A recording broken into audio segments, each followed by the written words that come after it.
ni Kuya, maganda daw naman. So, ayan, yung river na yan, yun ang gagaling yan dun sa falls. Ayan. Nauuna yung guide. Paakyat kami sa waterfalls at tatahakin namin ngayon ang paakyat na landa. So, lalim. So, magte-trekking kami ngayon. Magkakagaano kalayo ito, Kuya? 200 meters daw itong lalakarin namin. So, pataas. Pero hindi daw masyado. Yan. Katamtaman lang daw ang taas nito. Hinihingal na ako.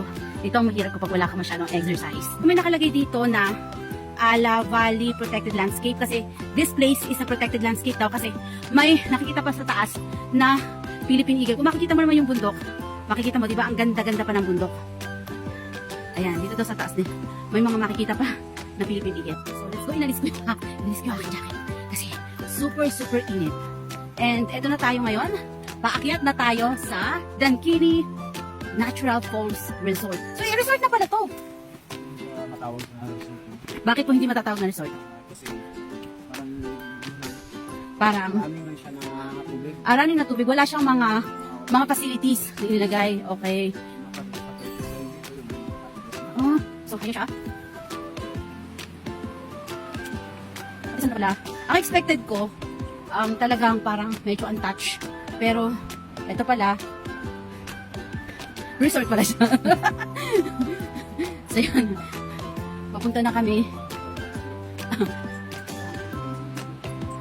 Nagmanis daw dito yung ng tulisip. Okay, may nakawan. Oh. Ayan, malapit na, naririnig ko na yung falls. Ito na siya. Hindi pa pala.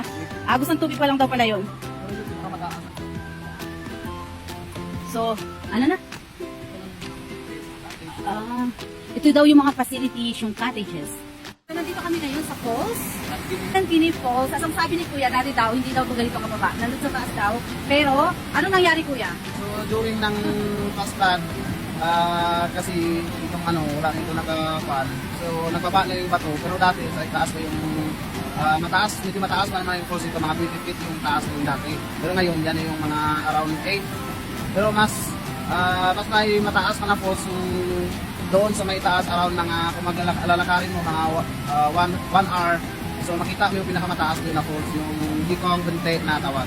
Hirap ang pronunciation, pero guys, wala akong balak na maglakad ng 1 hour kasi check out. Okay, so, sa ngayon, eto muna, maganda na tong falls na to. O, pabalik na kami.